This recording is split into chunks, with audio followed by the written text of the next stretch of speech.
شادی کی تحفے کے طور پر میرے والد صاحب نے مجھے جائیداد کا بہت بڑا حصہ دے دیا تھا، جو کہ میرے سوتیلے بھائی سے برداشت نہیں ہو رہا تھا۔ جب اگلے دن میری شادی تھی تو اس سے ایک رات پہلے میں نے دیکھا کہ کوئی نقاب پوش لڑکا پھلانگ کر میرے کمرے میں آیا اور اچانک اس نے میرے منہ پر ہاتھ رکھ دیا۔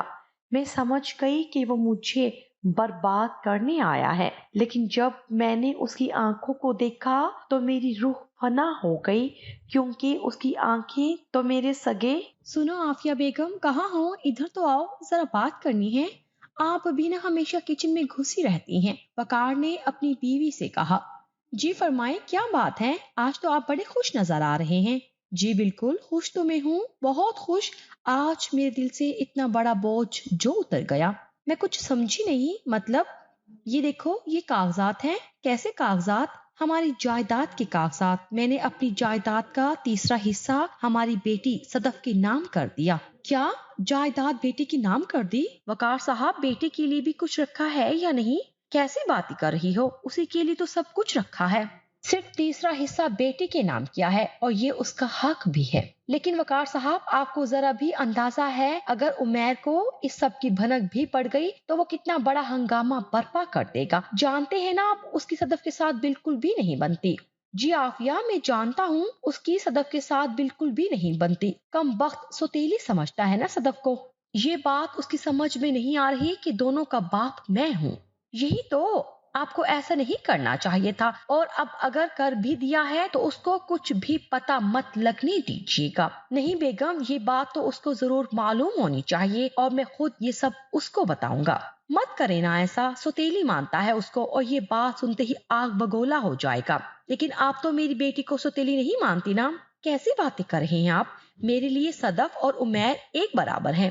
جی بیگم، جانتا ہوں، اور اس بات کے لیے آپ کا شکر گزار بھی ہوں کہ آپ نے میری بیٹی کو کبھی ماں کی کمی محسوس نہیں ہونے دی۔ دیکھیں وقار صاحب، اب آپ زیادتی کر رہے ہیں۔ ارے میں ماں ہوں صدف کی، آپ ہی تو مجھے اس کی ماں بنا کر لائے تھے، تو میں اس کو ماں کی کمی محسوس کیوں ہونے دیتی بھلا؟ اور ہاں، آج آپ نے صدف کو میری سوتیلی کہا ہے، دوبارہ مت کہیے گا، مجھے بہت برا لگے گا۔ اچھا بیگم، ٹھیک ہے۔ اور ہاں، ایک بات اور مہربانی کر کے عمیر کو ان کاغذات کے بارے میں کچھ مت بتائیے گا، وہ ہنگامہ برپا کر دے گا اور مجھے اپنے گھر میں کوئی ہنگامہ نہیں چاہیے۔ بتانا تو پڑے گا کیونکہ بیگم، زندگی کا کوئی بھروسہ نہیں ہوتا اور میں نہیں چاہتا کل کو مجھے کچھ ہو جائے تو میرے بچے جائیداد پر ایک دوسرے سے لڑے، اس لیے اپنے ہاتھوں سے یہ کام انجام دیا۔ رات کو دونوں گھر آئیں گے تو میں بات کروں گا اور جو ہوگا وہ دیکھا جائے گا۔ ٹھیک ہے، آپ کی مرضی، جو چاہے کر لیجیے۔ رات ہو گئی تو کھانا کھانے کے بعد وقار نے بیوی اور دونوں بچوں کو اپنے سامنے بٹھا کر بات شروع کر دی۔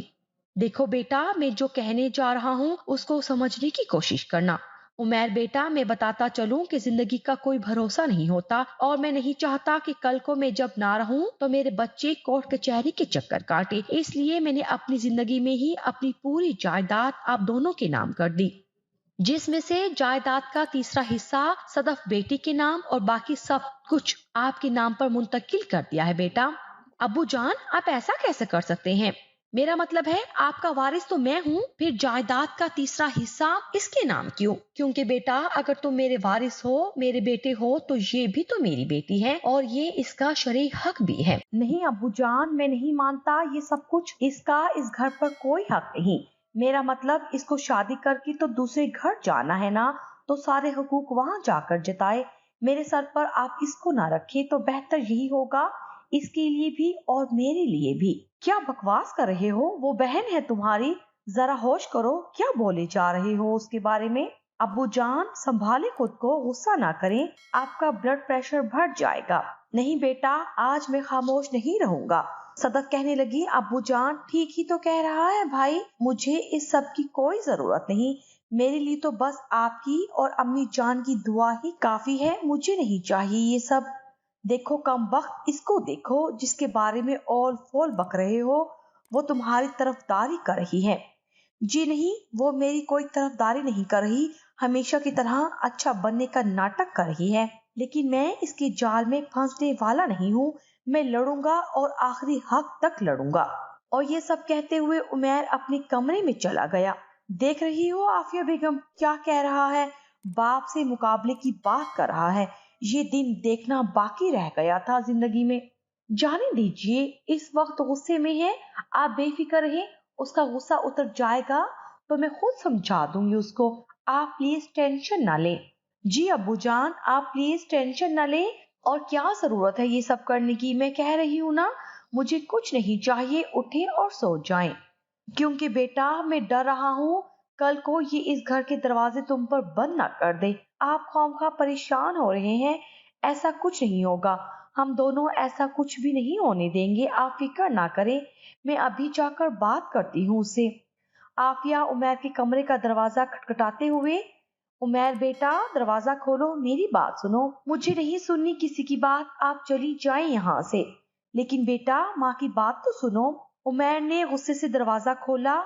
ماں ایسی ہوتی ہیں جو بیٹے کے حق پہ کچھ بھی نہ بولے، خاموش رہیں۔ لیکن بیٹا تمہارے باپ نے کچھ غلط تو نہیں کیا، صرف اپنی بیٹی کو اس کا حق دیا ہے۔ لیکن امی پہلا حق میرا بنتا ہے، تو بیٹا تمہیں دستبردار تو نہیں کیا ہے نا، تمہیں بھی تو تمہارے حصے کا پورا حق دیا ہے۔ جی دیا تو ہے، لیکن اس کو میرے سر پر کیوں کھڑا کیا ہے؟ بیٹا وہ بہن ہے تمہاری، تمہارے باپ کی اپنی اولاد۔ امی اب آپ مجھے یہ سبق نہ سکھائیں، وہ میری کچھ نہیں لگتی، سوتیلا کچھ بھی نہیں ہوتا، اور آپ کو پتا ہے جب آپ ایسی باتیں کرتی ہیں نا تو مجھے شک ہونے لگتا ہے آپ اس کی سوتیلی ماں ہے یا میری۔ ایسا کچھ بھی نہیں ہے بیٹا، میری بات سمجھنے کی کوشش کرو۔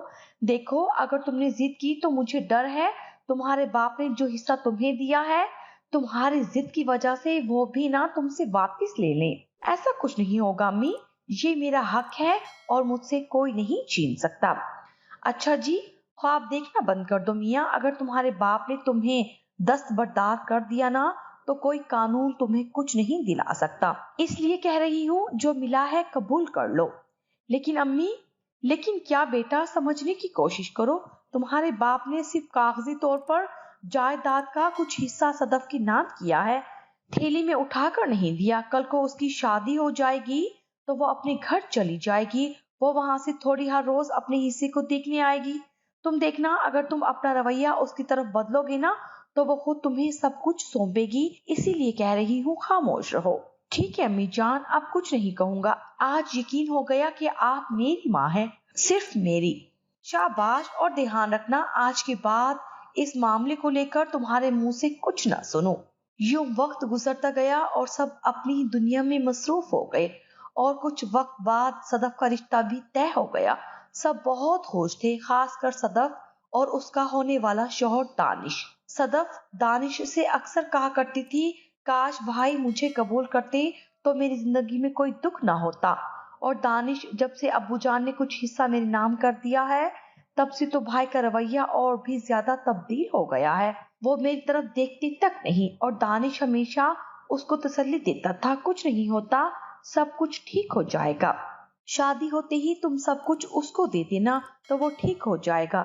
دیکھو صدف، مجھے صرف تمہاری خوشی چاہیے، اور میرے پاس تو اللہ کا دیا ہوا سب کچھ ہے، تو تھوڑی سی زمین کی وجہ سے تمہارا بھائی تمہیں دھتکارے اور تم اداس رہو، یہ مجھے منظور نہیں، تم بس خوش رہا کرو، سب ٹھیک ہو جائے گا۔